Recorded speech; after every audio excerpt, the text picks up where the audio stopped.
Thank you for that very kind introduction, and thank you for inviting me here. It's a great honor. And I'm going to make a relatively technical talk, so I'm going to use that board. And can people actually see the pointer from the back? Yes. Very good. Great. So this is going to be a talk that's reflecting some of our recent works on using neural nets. And before I start, let me quickly go through my collaborators, because I'm going to talk about quite a few things. I have a ton of them. This is Shaolong Huang, my previous student, who's working in Tsinghua University now. His student, Xiang, my current PhD student, Anran, David, and Mohammed, and my colleague, Greg Winnell. This is my colleague in Virginia Tech, Ling Jia, and his student, Zhou. I'd like to mention Dr. Jing Liang, who's actually working at Huawei, that a few years ago, through some intense discussion, Dr. Liang actually convinced me that some of the topic I'm going to talk about today, there's valuable things to dig out. Unfortunately, around that time, the policy changed. We were not allowed to collaborate anymore. So Dr. Liang didn't actually work on these results. But I figure it's quite important to identify a good problem. So I like to recognize her contribution to this. Now, this talk is all about neural nets, which is rather mature at this point. That this is, I'm giving you one picture of, this is called Inception, that people use to do image processing. It's a rather complicated network. You can see there's like copies of these subnets in this, and the network has roughly a few hundred thousand parameters in it. And there has been things like these reported, rather complex design have had success, particularly in computer vision, NLP, social networks. And I've been working on this thing for a couple of years now, and there's always this feeling that I can't find a better way to describe that. It's when we look at the success of neural nets, it feels like that you saw your neighbor just bought a new lawnmower. That you can't help there saying, oh, that's a good machine. It's more powerful than mine, but it's not mine. Well, look, he's not even using it right sometimes, right? And the goal of this talk is to try to address this issue. How do we use neural nets in communication problems? I think I don't have to convince this audience that the next revolution of communication system, a large part of that should come from adopting this machine learning algorithms. But when we use neural nets in particular, we actually see some built-in difficulties when we apply it. For one thing, it's not very efficient in resource. It's a lot of computation, and particularly you use a lot of samples to train, which is several orders of magnitude more than what we use to train a receiver, for example. And one related reason why we need so many samples to train is, well, we didn't tell the neural net too much. In these engineering systems, we actually design it. We know a lot about the structure of the system, what signal you send out, what noise. There's all the models in it. But if you think of a neural net, there is an input and output. It's not clear a priori where you put those domain knowledge, those structure knowledge in. So we actually get the neural nets to learn it, which takes a lot of samples. And as engineers, we also don't like this part that neural net solutions do not give you guarantees. Not guaranteed optimality, not guaranteed of robustness. And it turns out some recent result actually says certain problems are very difficult. So overall, I like to say this is neural net is a somewhat different way of addressing engineering problems, different from what we were trained as communication engineers. For that, I quote Bob Gallagher, who said, it's human nature to prefer simplicity. This is a good way to describe how we address communication problems.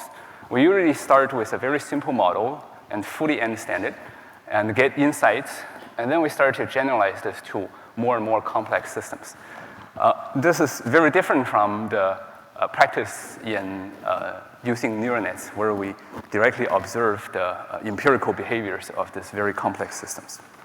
So in this talk, I'm going to talk about two things. Number one is we hope to turn this a bit to give an information theory interpretation of neural nets, of what exactly is happening in it. And after that, I'm going to try to use one toy example to show you how we envision using neural nets in some of the physical layer communication problems. That's a simple one. The main topic of this talk is when we talk about theory, we want to simplify the problem. And when we apply it, we want to specialize and release this newly added computation power from these neural net solutions. Okay, so what is neural nets? Well, this is some number of layers, and then whatever it is, it's just an information processing unit. I like to abstract this. This is my favorite picture of a neural net. I use this red dot line to represent all the possible layers and the connectivities in it. And what it has is several things. There's input X, and whatever is this processing that does, it come out in the middle of the internet is generate a function of the input. And this is what we call the feature functions.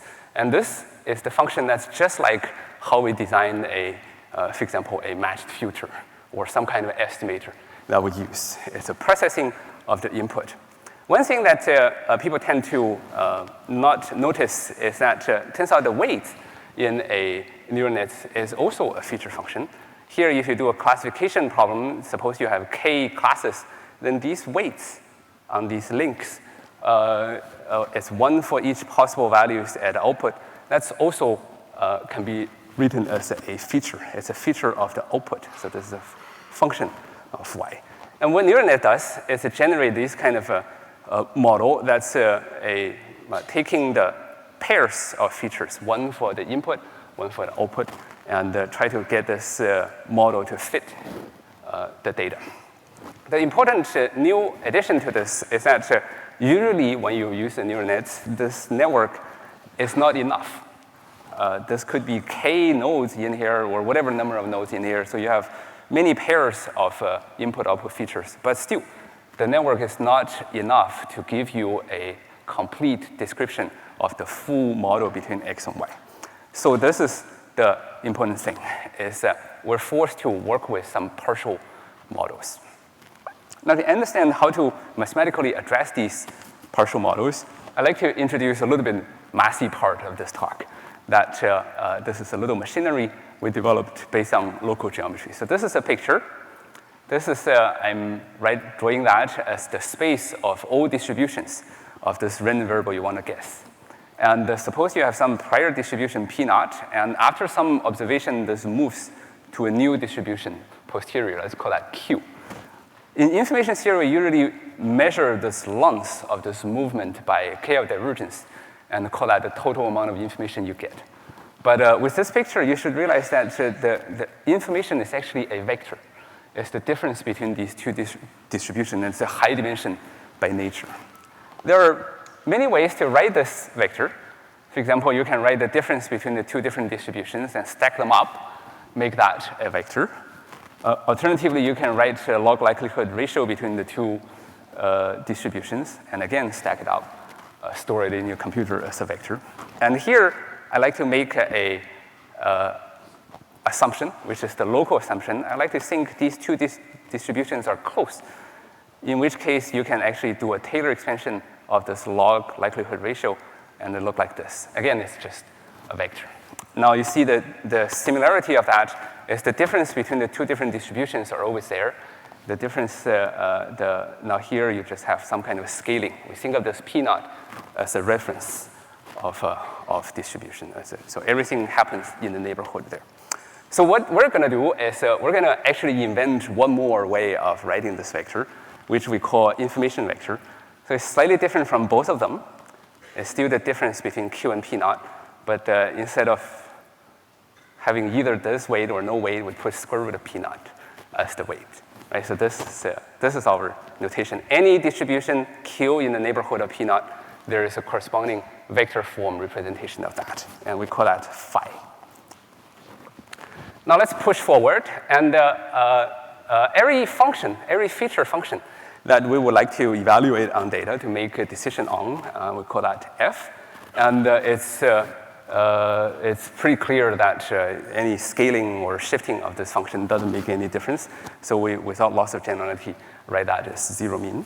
And you can check that this log likelihood ratio function actually satisfies that. It's zero mean with respect to p naught as the reference.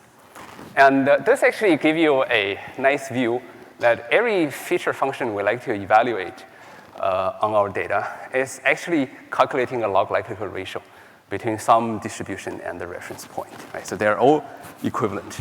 And for that reason, we would like to also write an information vector for a function. Now, because there is this difference of square root, we put this in here. This notation is a bit weird the first time you see it, so that's why I put it up in here. Any distribution, you will write in this way. Any function, you will write in a different way. So it's all about this square root business that's messing things up. So why do we bother to make this so annoying notation? Well, it turns out this is going to be very convenient. What it does is it turns everything into a Euclidean geometry.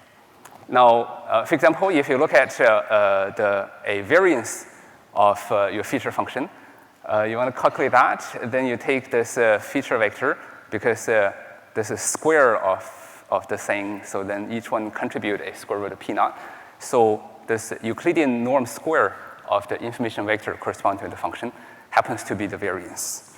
And similarly, the inner product of two feature functions give you the correlation.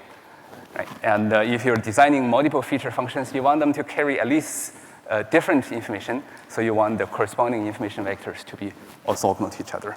Similar things happen in distribution space.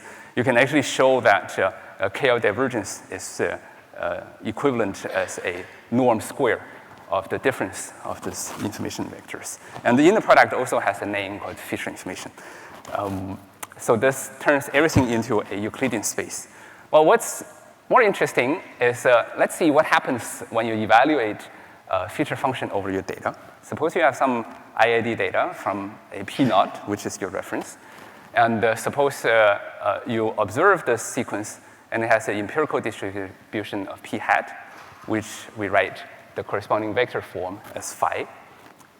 Suppose we would like to evaluate the average of a feature function f.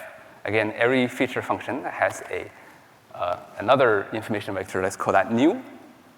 And you can calculate the empirical average here. I don't imagine you go through these steps, but the picture is actually quite clear. So there is your original ensemble, and you observe something at this blue dot, and this is the vector corresponding to all the information you observe through this sequence of data. And you're evaluating a feature function that corresponds to a direction.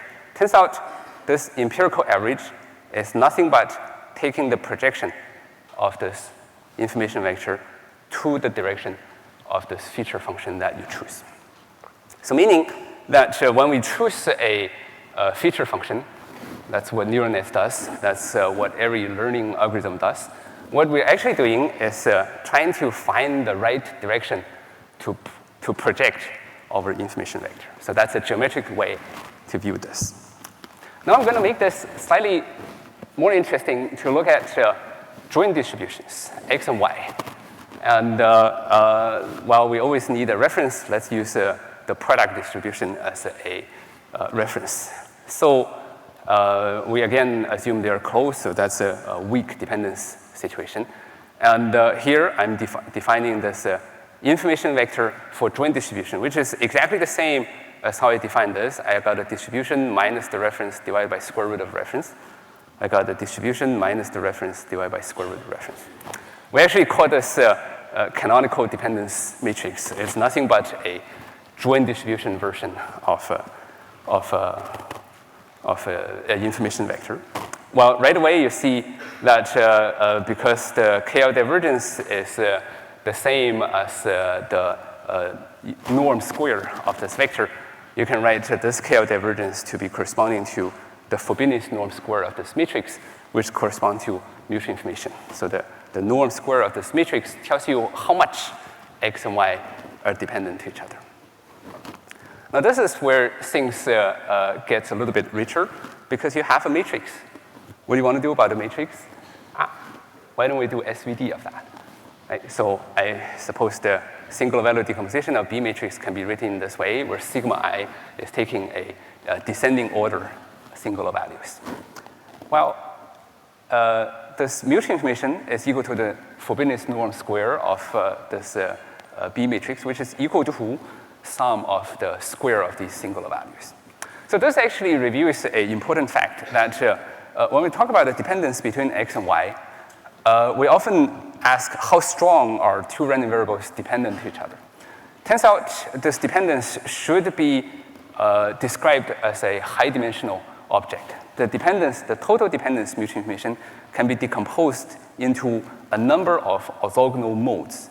And these modes are not equally strong. These sigma i's tells you how strong are these x, y dependent, are they dependent to each other in each and every mode. This turns out to have a lot of connections. There are multiple ways in information theory to define common information. There is also, you can use multiple ways to talk about dependence between x and y, and each one of them has this similar decomposition. And this is studied very far back, called HGR. R stands for Rayleigh maximum correlation. This is probably in 1920s, where people try to describe the dependence between x and y, and they find the function of fx and g of y that's maximally correlated. And you can show that this Rayleigh correlation function are directly corresponding to these singular vectors. Right? So this is the turning a information vector back into the function form. Yep. So now this is where we can go ahead, think of what happened with neural nets. Right? This is my picture of neural nets. Let's start by looking at a simple case where I would try to generate a QX, try to match with the joint distribution you observe on data. And I'm going to start with an ideal network where this input is a discrete value. Well, this is a simplification. The good thing of that is if these are discrete value, one hot encoded, then whatever function you want to generate in the middle, you can do that. In the terminology, it says this network is infinitely expressive. Any function it can generate. Right? So so the question is, what would an ideal network like this want to do? And this is the commonly used classification regression called the softmax regression. It generates this Q in this way, where K is the number of nodes in this last layer. You see this product between pairs of input-output features. And the fact is, this is never going to actually match with the true distribution. So this is that distribution generated by neural nets. And if you stare at this long enough, this term in the exponent is actually an interesting term that one should recognize. That, well, if this is a feature function of x and y, and I use my way to turn them into information vectors, what you happen to see is that this sum corresponding to a B matrix representing this joint distribution you generate in terms of a product of input-output information vectors. What it's overall saying is your neural net can generate a joint distribution model that corresponds to a B matrix representation of this form. The important thing to observe here is this value k, the number of nodes in the layer, that tells you the rank of this matrix. So when we minimize the KL divergence to match this Q distribution to the true model, as I said, that KL divergence is nothing but Euclidean norm square. So what happens is now we simplify this problem to finding a k-dimensional B matrix that match with the true model B matrix, minimizing the Euclidean norm difference. Yep. So this is very easy to solve.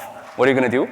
You're going to take these vectors as the top k mode, top k pairs of input-output singular vectors. Okay, so that is ready to solve. So there's a claim that if you know the SVD of the B matrix, you're going to take the top k pairs of singular vectors, turn them into function form, and that's what your neural net is going to learn. Well, it is true. Neural network as a SVD solver, well, it does make sense because we don't have the expressive power to write out the full model. We can only write a rank K model. Then it makes sense to take the strongest dependence K modes on this. So we're making a claim that if you solve the SVD, neural net is actually going to learn these feature functions corresponding to that. You actually can run a experiment on this. I put it on my website. That if your neural net is small enough, what I did was a 8x6, 8 cardinality alphabet input and 6 classes. And then you can actually plot. You can actually solve the SVD of that B matrix and see whatever is learned through your neural net. And they actually match pretty well. Well, this is where you should ask the question, how did the neural net solve a SVD? Well, it turns out in this backpropagation steps, you can interpret that as a SVD solver. What backpropagation does is freeze part of the net and optimize the weights of one of the layers. So if you freeze the already selected feature in the previous layers, just optimize the weights, this V, what you're actually calculating is this conditional expectation. Turns out when you write it in the information vector form, it's like multiplying that B matrix on the chosen feature that you have. And then if you do the alternating part, you freeze these weights and optimize what's chosen before. It's a corresponding conditional expectation that's a multiplying by the B transpose.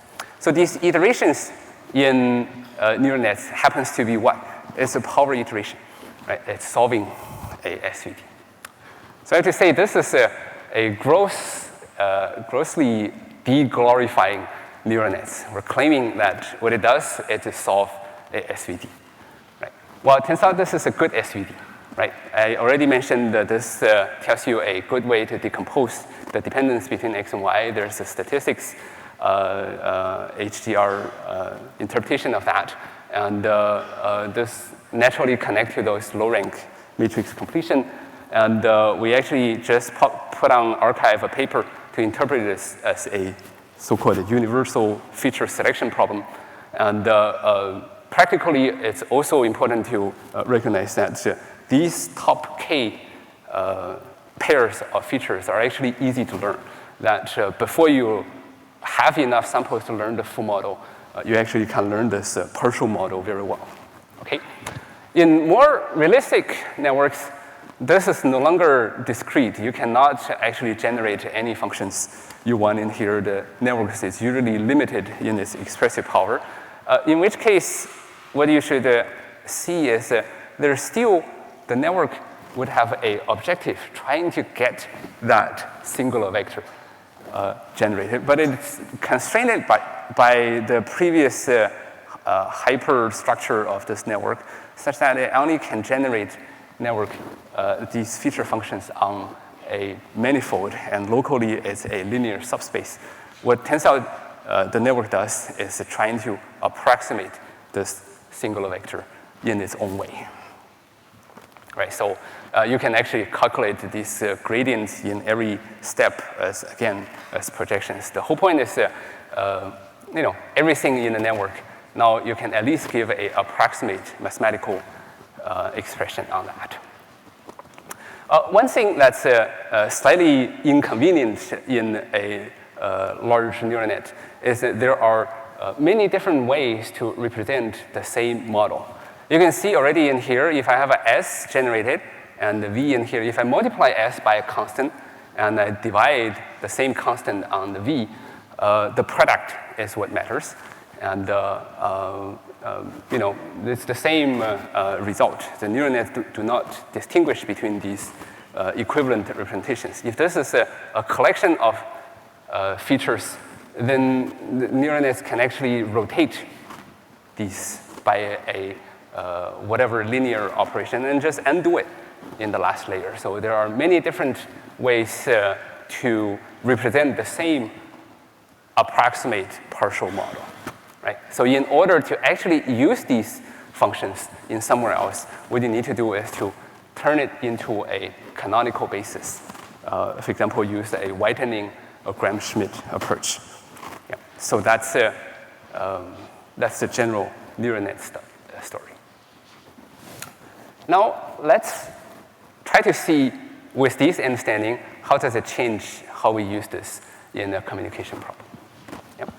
Well, where we should use it should be clear. A neural net is really good in studying these problems that are that you do not have a simple model that you can put analysis on, right? So you don't have an optimal solution. In particular, if the system is nonlinear, non-Gaussian, non-stationary, that's where neural nets should go in, because we cannot really do a closed-form solution on that.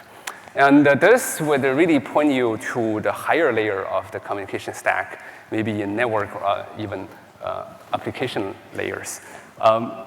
Instead, in this talk, I'm going to do the opposite.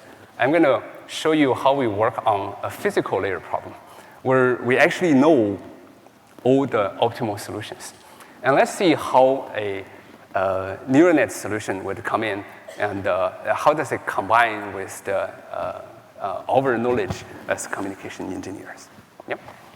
So the problem I'm going to do is actually a symbol level detection problem. You have a received, say, multiple antenna received signal, and there is a signature of a scalar transmitted signal from, say, QAM. I'm going to plot things on PAM so that you can actually see it. And there is a interference. I'm going to assume this H fading coefficient is actually known at the receiver. This is a classical CSIR problem. And the difficulty part is that this interference is non-Gaussian. It's usually generated by other transmitters who is also transmitting a QAM constellation, right? So that's one of the problem where probably the simplest problem that we start to see, I really do not want to write out that model because the solution of this is kind of ugly. The standard solution is to say, well, even though I know this is non-Gaussian, let's pretend it's Gaussian, right? And then I will have a linear MMSE solution and the minimum distance decoder of this, right? So this is a symbol-wise decoder. Now, when we try to use neural net to solve this problem, our question is, where do we actually put the structure of this problem into our solution? In particular, we know this H. How do I enter that into the neural nets? And as a communication engineer, when we try to have a solution to this, we should solve for many different cases. So when H change, I should naturally give you a new solution. Use H as a parameter. When SNR change, I should naturally do that. But let's see how do we get that done. Okay, and in order to plot anything, I would not even do QAM. Let's just think of this X as a PAM with these 4 symbols. Now, the first simple move on this is you observe there's some regularity of this received signal. Namely, there is a equal distance shifting on this, meaning that if I look at the conditional distribution of y given x equal to +1, it will be the same as y plus 2h, because I know this h, given x equal to 3. Right? With that, suppose I have trained a neural net with y coming in that's very good in making a binary decision between transmitted signal being plus or minus 1. Then the same neural nets can be used in making a decision between x equal to +3 and +1 if you shift your received signal by 2h. So this is a shift invariant structure. And since we have that, why don't we shift all versions, y minus 2h, y plus 2h. So I would calculate the log likelihood ratio between this pair of transmit, this pair, and this pair of hypotheses. And after that, I can actually connect all of these. And this is so I would just sum them up to get, this number is probably too small. But in this way, I'm actually calculating all 4 log likelihood ratios.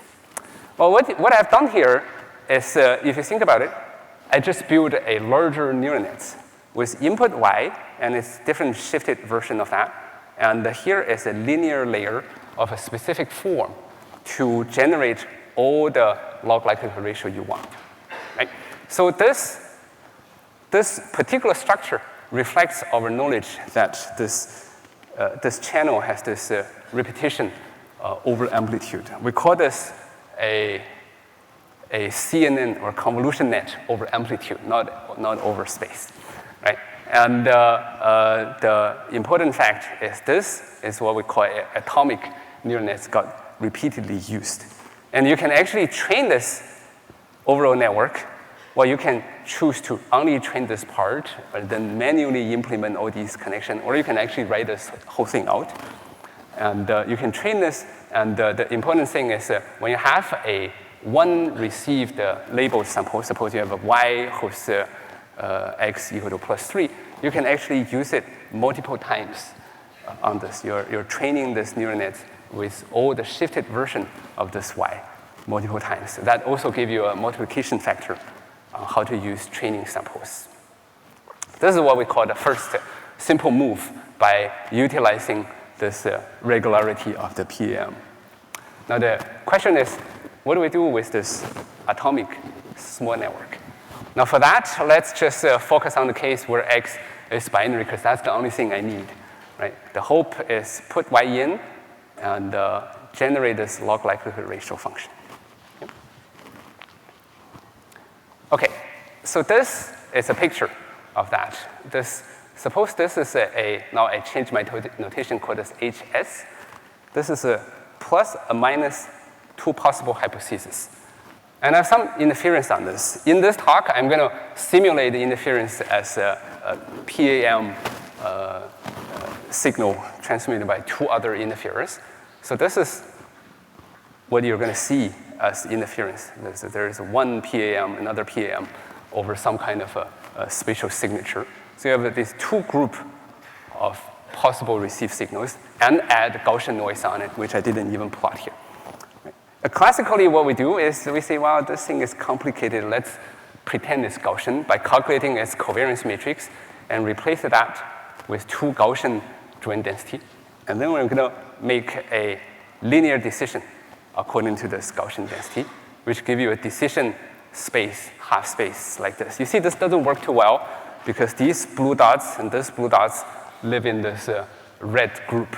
Right, so you right away have of the order of 10, 12 probability error, even without any additive noise.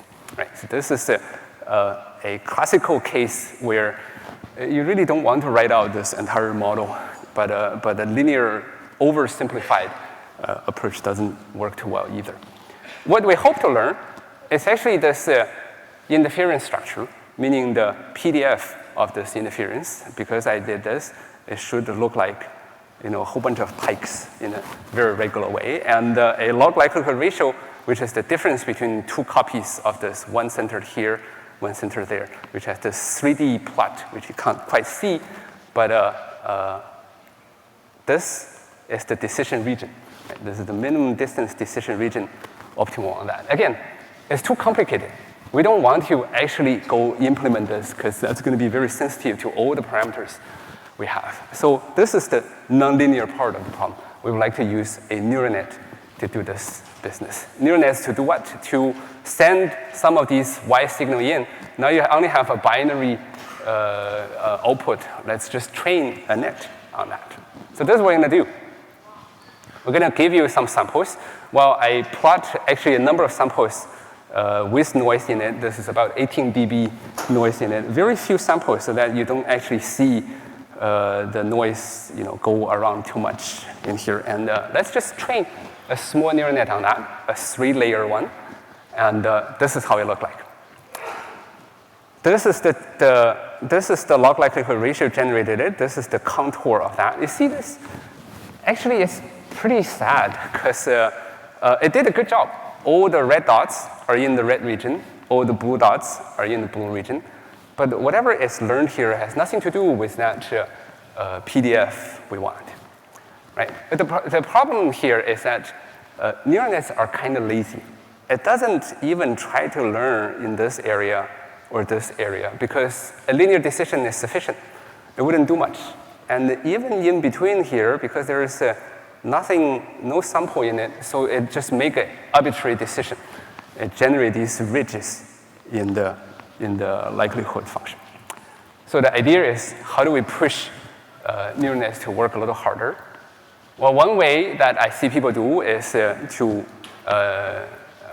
train at a lower SNR.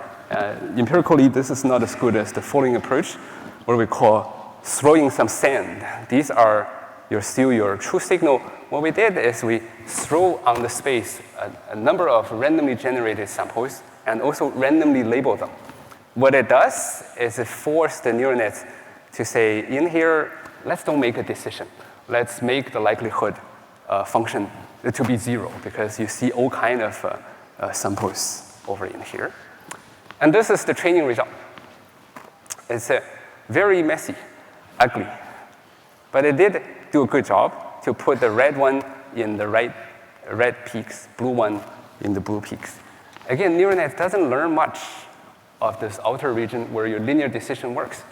And only in this part, it actually did a good job. Let me put back the optimal decision region in this. You actually see this match that pretty well.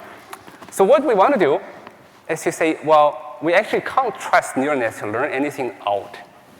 And let's define a knowledge region, which we can calculate from the second order moments that these two clouds of Gaussian intersect each other. And we will plot the function learned by neural nets in this region. And if you just take this part of the function learned by the neural nets and you do a calculation of KL divergence to the true PDF of the interference, this is actually amazingly close.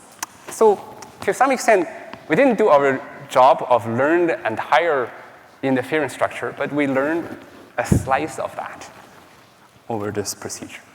Now this is how we're going to use it. Is suppose we train the network on a particular source problem, HS. Now suppose the interference structure didn't change, but we move to a different realization of the fading. And the hope is, how does our training on this problem help with this problem? Well, this is the problem we trained, that we have learned the noise, the interference in this shaded area. Now we have a new problem that we want to learn in this area. Well, that's kind of easy because I already learned this piece. It's the same interference structure. So I would like to use my knowledge in this intersecting part to help me to make this decision on the new problem. Okay? So here is the receiver structure. Again, let me assume this is the source problem. There is a decision making on whether linear decision is enough. That can be calculated all from the classical second moment analysis. And only if the noise is in that knowledge region, we use neural net to solve that, and we train that. And in the new problem, when y come in, I like to calculate, again, the log likelihood function of this plus and minus h in there. Again, I would get a decision on do you actually need neural nets on that? And if not, just go linear decision. The question is what we do in this part. Well, that's not very hard. You can just take your y signal, shift by the corresponding ht, and then you ask, hey, did I see this in the previous problem that I trained for? If you did, you would plug in what you have learned in there to help you to make decision. If not, go back to your linear decision. What we can do with this is actually to allow this to be pretty lousy trained with very few samples, but we can keep training it. And build a dictionary of such learned result. And in each case, we see, hey, what did you have learned? What do you have learned in that problem? What do you have learned in that problem? And we put them all together to make a decision. So this is the overall receive structure of this, right? It uses this age, your knowledge of age of the fitting coefficients in this particular way. Now, my time is up. And let me use the last slides to conclude. I didn't even bother to show you the performance of this. It's pretty good because we always fall back to the linear receiver, so we can only do better than that. This is actually pretty good performance, and I will put the code on my website so you can play with it.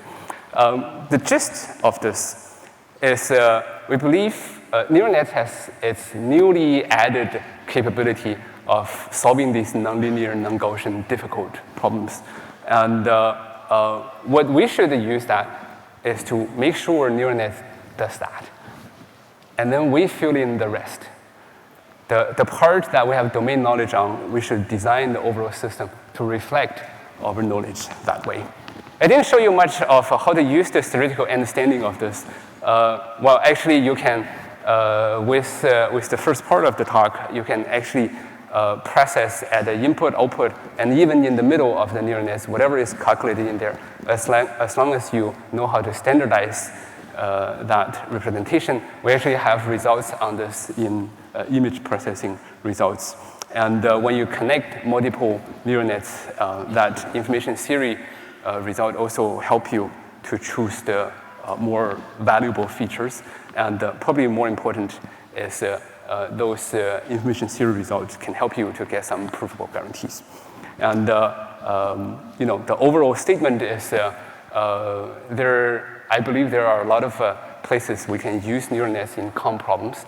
And I would hope that there will be a spectrum of solutions where the classical communication techniques can actually be jointed with a neural net solution.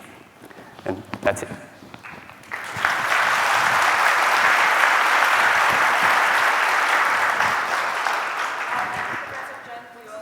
So here are a list of questions from the audience for a distinguished keynote speaker. So the first question is, what's the summary for the implicit assumptions on the problem so that the analysis is accurate enough? We just have one key assumption, which is the local approximation, that all the distributions you work on are close to each other in some sense. I can't tell how close is close. I think in information theory we do that a lot. It's an asymptotic nature of the problem. It is hard to quantify, that's yeah. right. So the second question from the audience is, we know that a neural network has a known strength in computer vision and natural language processing by processing images. So what can we utilize physical layer properties such as received signal strength, time of arrival, angle of arrival, for classification in communications? Very good. So that's really the point I'm trying to make, that we have many different forms of domain knowledge of our problem. And they actually come into a solution with neural network differently. Depending on what form of domain knowledge you have, they actually come in differently. See, I showed you how this QAM business would show up in this solution. If you have for example, age of information, right? It should come in differently. That's good, right? That's in some sense a good thing, because I see people just put this parameter, give it to neural net, let neural net to figure out how to use these domain knowledge. That's going to kill our jobs, right? Because we're trained in doing this, so we should know better than neural net how to use these things. And it's definitely a case-by-case solution. Thank you. Yeah, although we still have quite a few good questions to ask, but we are running out of time, so the audience can take it offline. So.